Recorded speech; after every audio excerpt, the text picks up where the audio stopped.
Welcome to the latest episode of 305 Vox Populi here in the studio at St. Thomas University.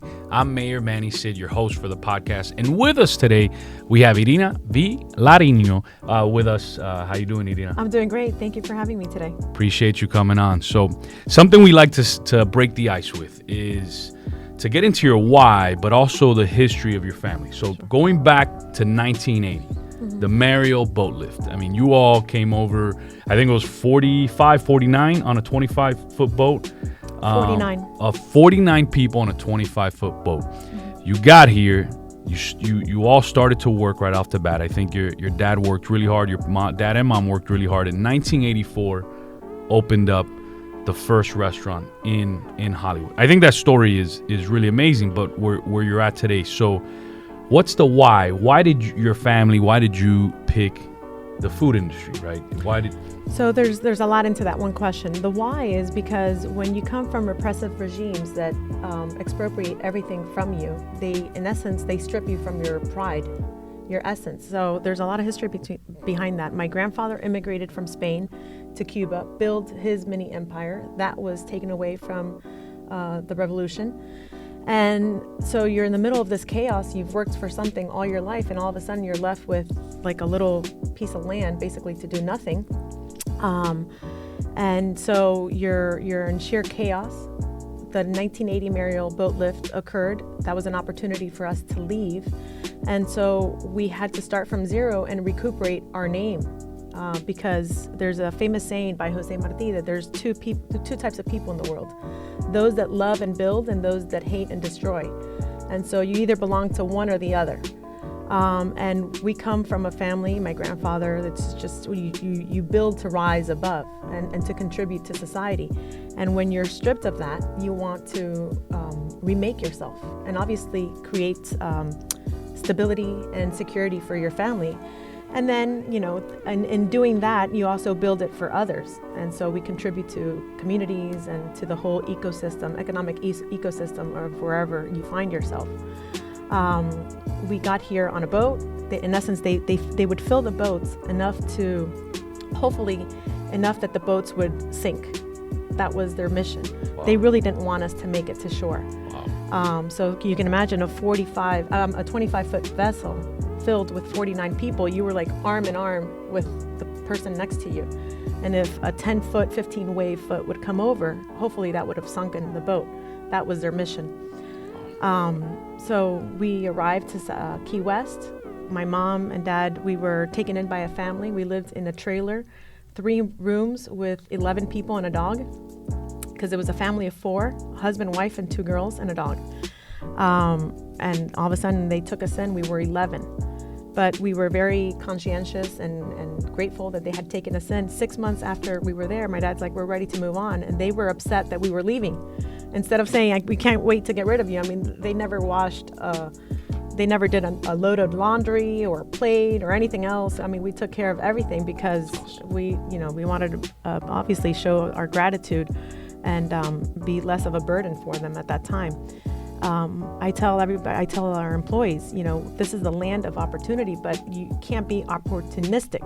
And there's a difference between those 2 words. And one is that you want to give back to your community and not just take from it. So I think that's so powerful. And especially for that young generation to hear that story of arriving here with nothing, just the clothes that you guys had on, right? Literally. Like, imagine that. And in 4 years, you own your first restaurant. Right, so but within 11 months, my dad bought his first fruit stand. So, and you all worked at the fruit stand, right, for a couple years, right, and then you opened. So, how was that journey between the fruit stand to the restaurant, and why did that switch happen? It was out of necessity. It was out of sheer necessity. My dad was a cattle trader and a coffee cultivator in Cuba, so we weren't really restaurant people at all. I don't recall in my childhood ever having been to a restaurant.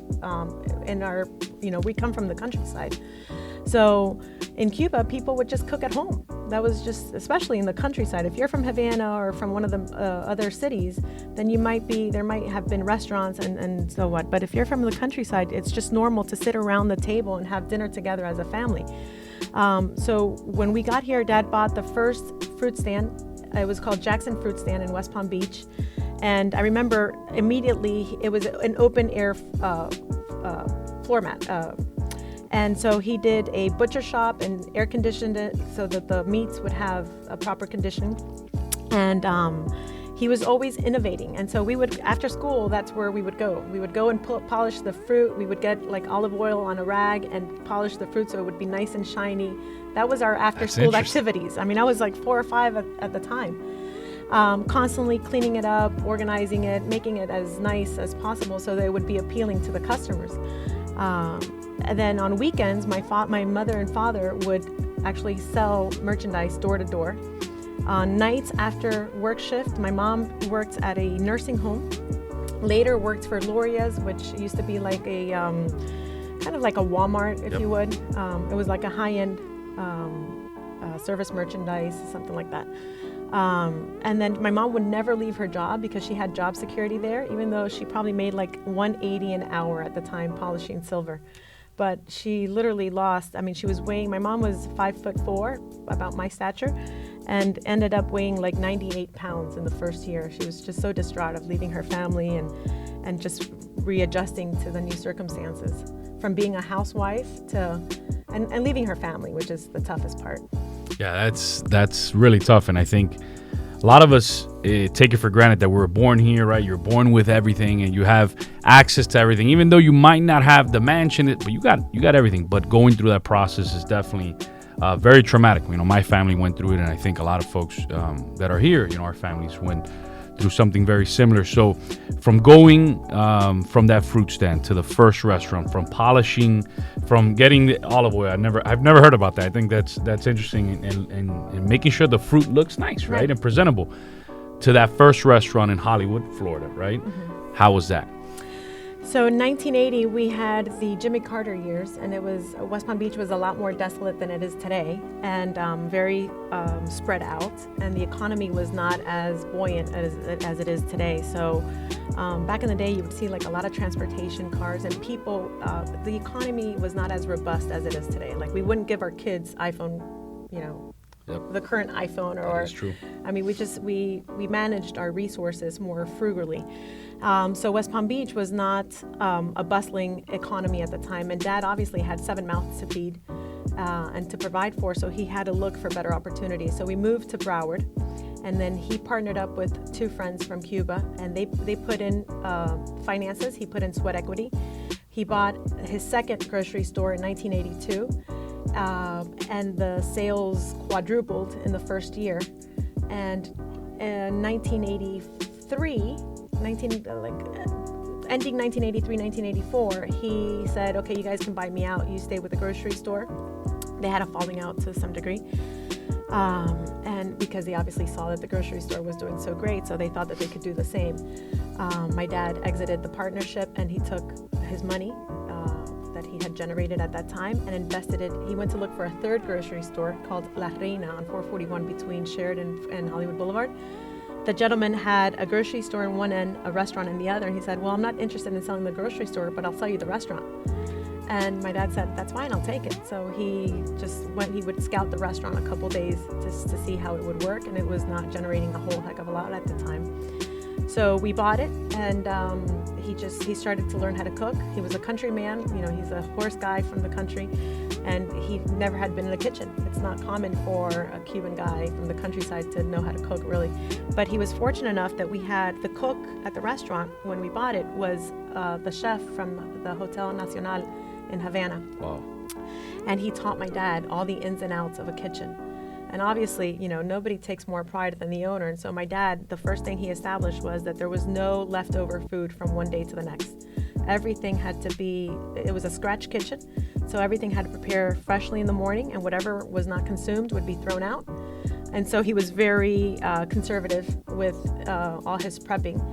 And we just provided the best, tastiest food, and it was the freshest food with great quality.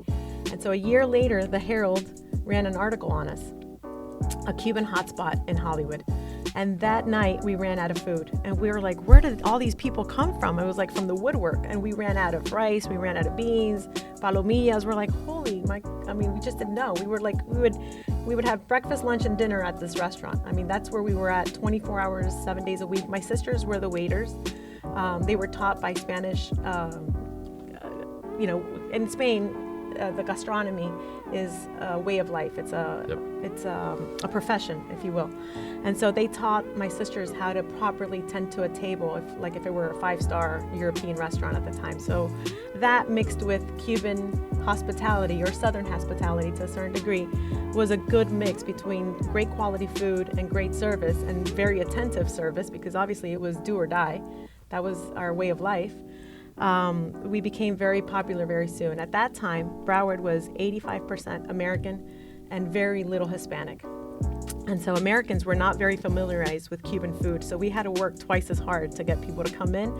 And when we treated them and they saw how amicable and friendly we were, they would kind of gravitate towards us. So it was a good mix. So what were you doing? You went from, as a kid, 4 or 5 years old, at the fruit stand, and what were you doing every day at the restaurant? Because kids that are 4, 5, 6, 7, 8, 9, 10 today, they're indoors playing video games. They're trying to do TikTok videos. They're trying to inventar the whole, you know what I mean? Right. But you were on the grind from a very young age, right? 100%. So what was that switch at the restaurant? What were you doing? Like, what was your day? What did your day look like? So then I would go to school weekdays. I rarely saw my father because he worked from 7 o'clock in the morning or even earlier till 10 o'clock at night. He worked 16, 17-hour work shifts for 10 years.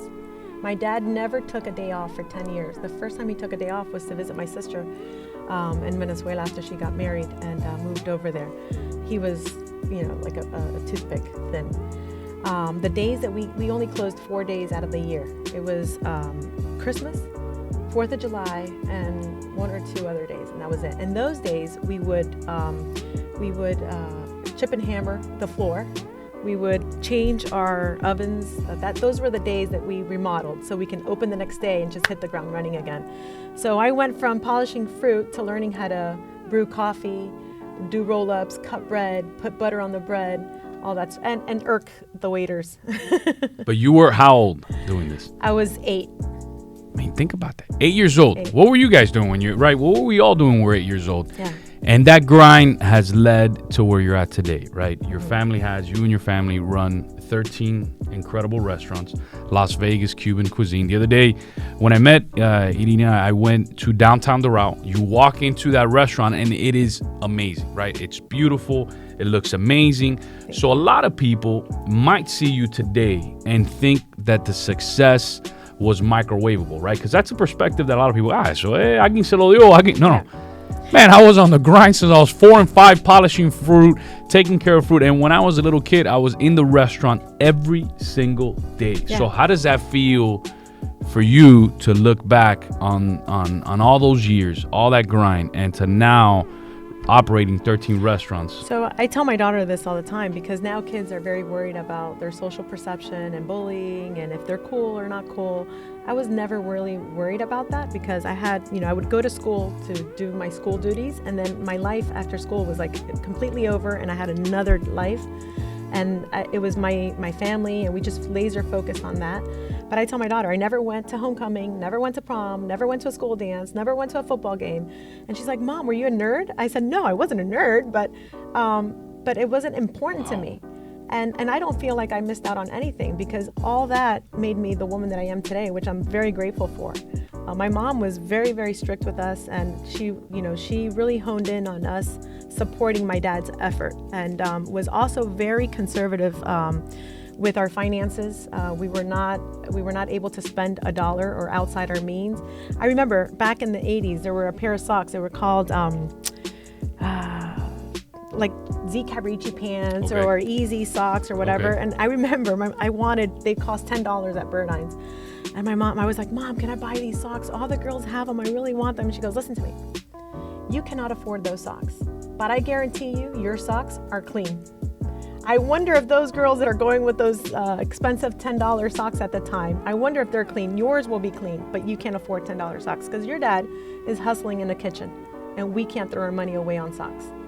And those little life lessons, just really make the difference. And now I try to pass that on to my daughter. Obviously, she enjoys a lot more than I did, but I still try to instill those core values onto her, because I think that in the long run, that's what made the difference for us. Oh no, and in the long run, for you, right, missing out on all of that because you were working, you were doing what's right, but you get incredible invitations now, right? The President of the United States, when they're talking about Hispanic heritage, President of the United States, a couple years back, called you and had you as the example to the entire country of the contributions of Hispanics in you don't in our have to nation. take any shortcuts. This is a country where if you want this phone, you can just go out and buy it. Just work for it, save for it. That's all. It doesn't take a whole heck of a lot. It's just a little bit of effort.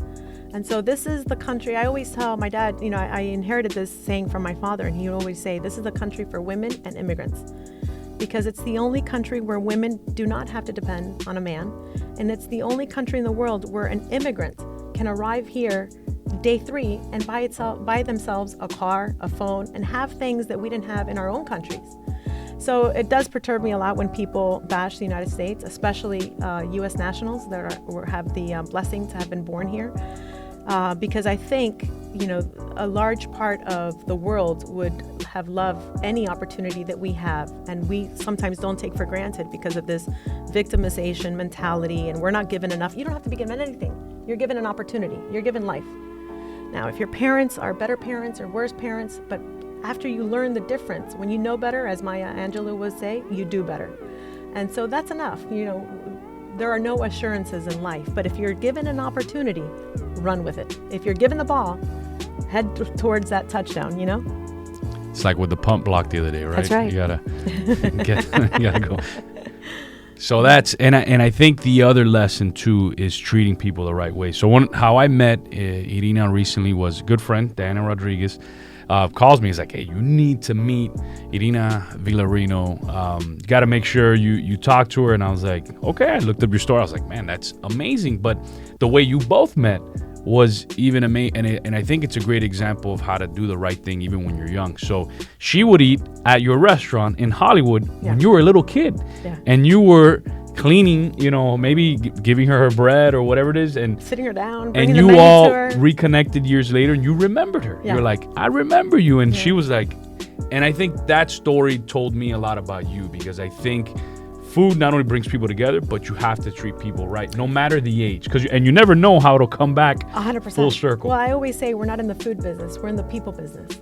And if you apply that to anything in life, you're going to be successful, because there's a saying in Spanish, one tree doesn't create enough shade. So you have to have a lot of leaves. You have to have a lot of people to buy into whatever it is you want to create. And that's just by really caring for people. And people know when it's genuine, and they know when it's not. And so if you want anybody to buy into your culture, whether it's your business, politics, you name it, a social cause, you really have to be passionate about people, because that's what's going to make it happen. You heard it there. It's all about people. And I know the students, they all got questions for you. So if you're okay, they're gonna be asking some stuff. Go right ahead.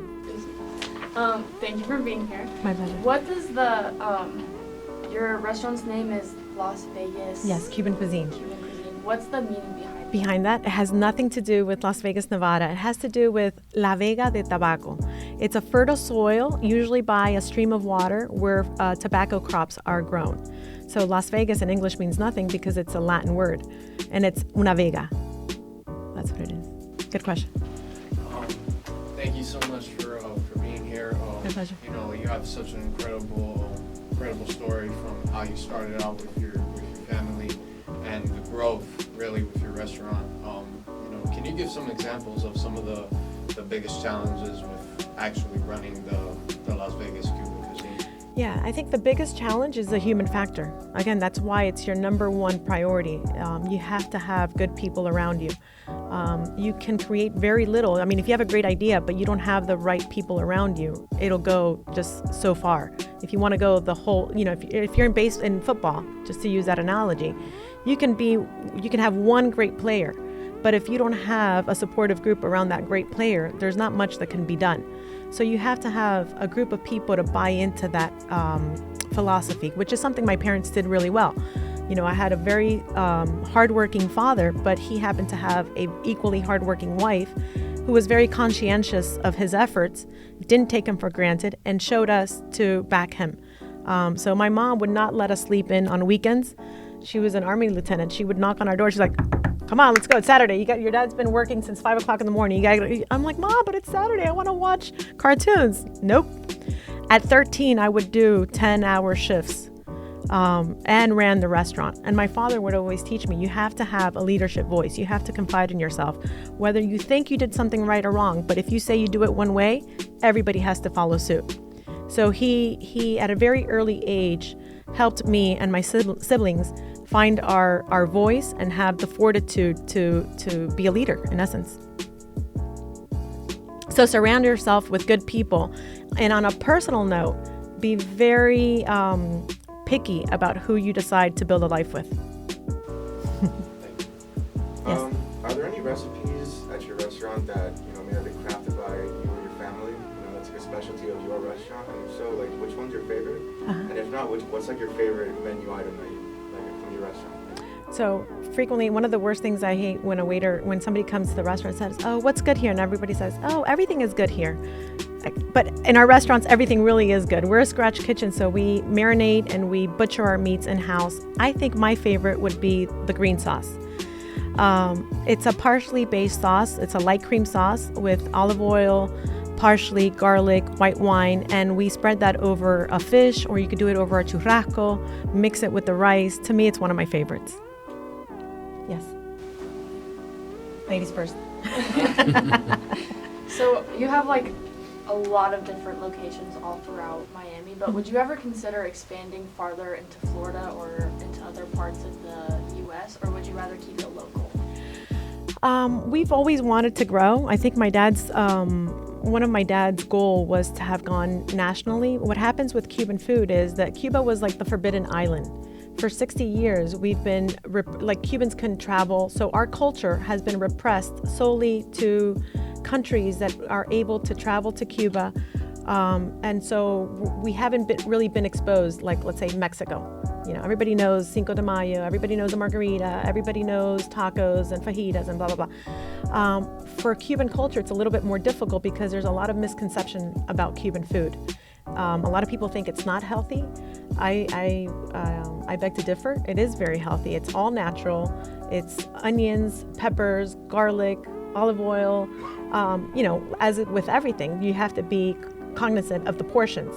But I don't think Cuban food has been exposed on a national level enough. And I think Americans, because of that restriction, don't have the culture or the acceptance of the food in order for us to expand to places where there's not high density of Hispanics at this point. Yeah. Got a question about your expansion from Hollywood and on. But if you want a franchise, we can talk. Okay. Sounds good. Hey, Las Vegas Cuisine here on campus, right? Right? Yeah, do it. Got a question about expansion, and this is more of a theoretical question for you than it is anything else.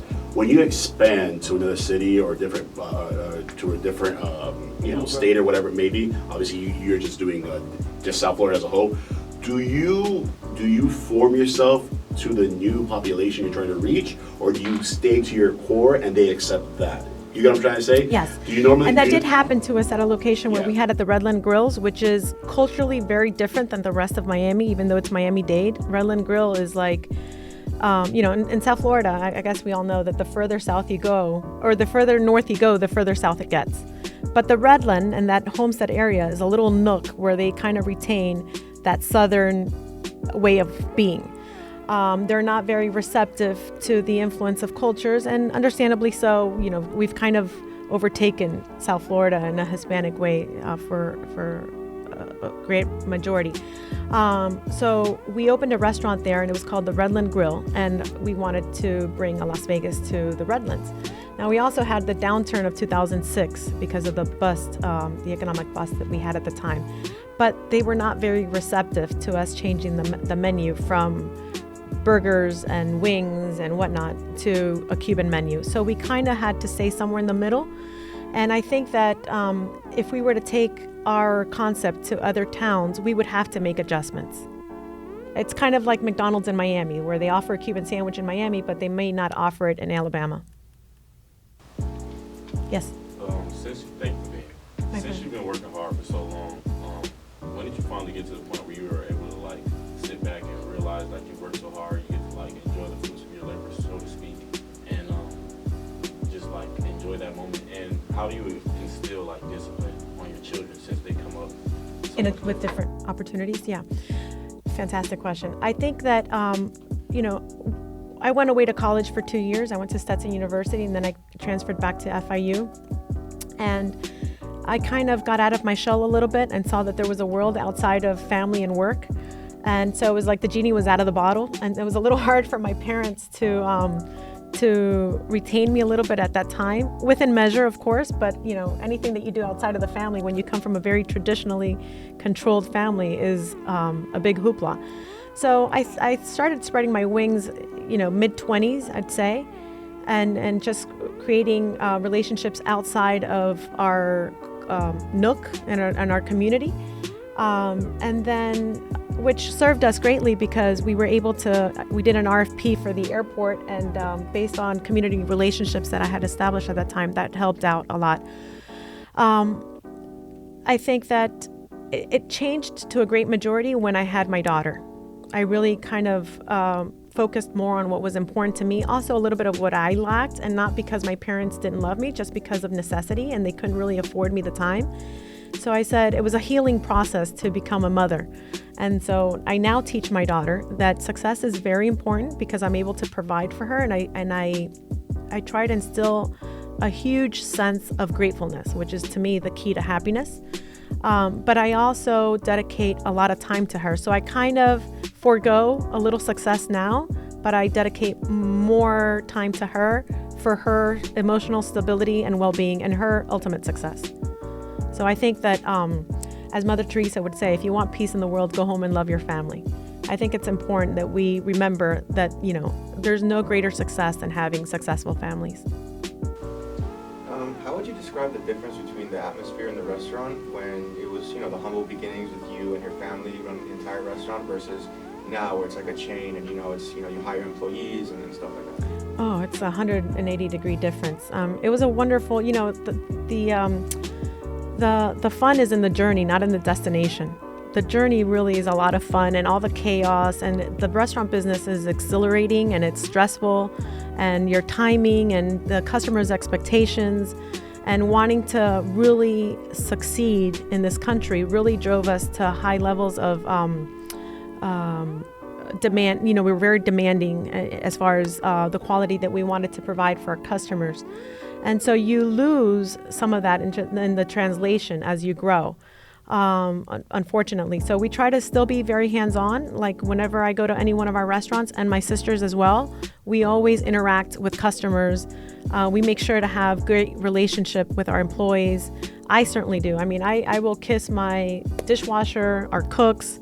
I'm very grateful to them because they really do work very, very hard. And in the restaurant business, there's such a high failure rate because anybody from the dishwasher to your hostess can make or break a customer's experience.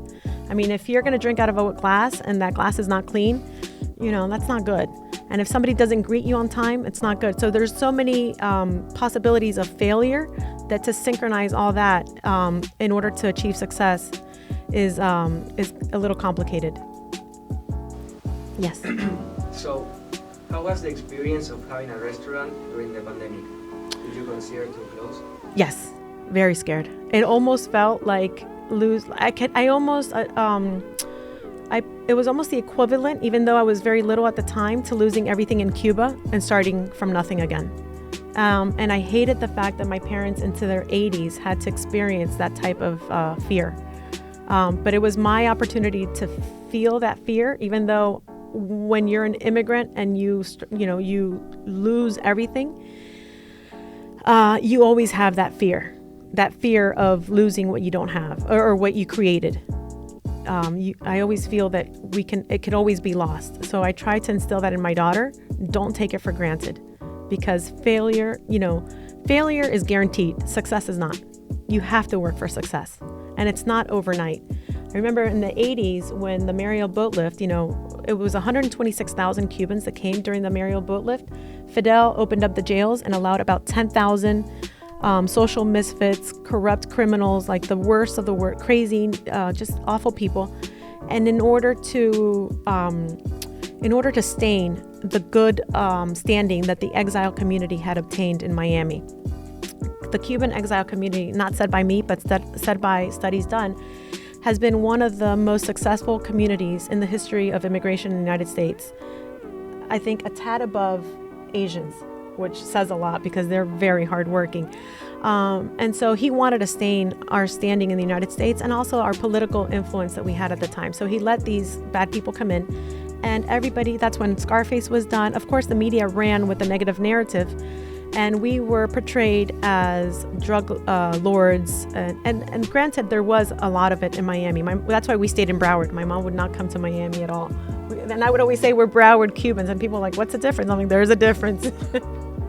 And so, we worked, to your question, we worked really, really hard because we wanted to differentiate ourselves and disassociate ourselves from those people that came and stained our image in the community.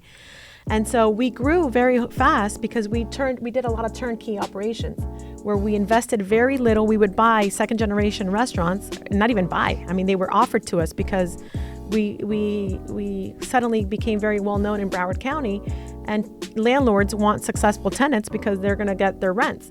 And so they would offer us restaurants that were second generation restaurants. We get them up and running in half of the time when we were due to start paying rent on them. And so we'd make them income producing businesses fairly quickly.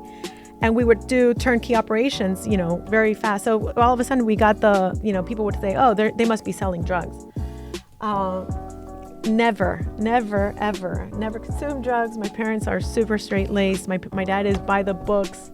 I mean, we just really worked hard. That was just the secret to our success, and very united. Perhaps a comical question, but one that I think will be insightful. All the restaurants together, how much rice do you buy a year? That's a very good question that I can't answer right now because I don't know. It has to be a lot, yeah. We eat as much rice as the Chinese do, and that says a lot. That is true. Every single Cuban dish has rice. Arroz blanco right there on the side. Yeah, that and bananas. 100%. Madurito, eso. Yeah, platanitos. Any other questions? Awesome. Great questions, guys. Thanks, guys.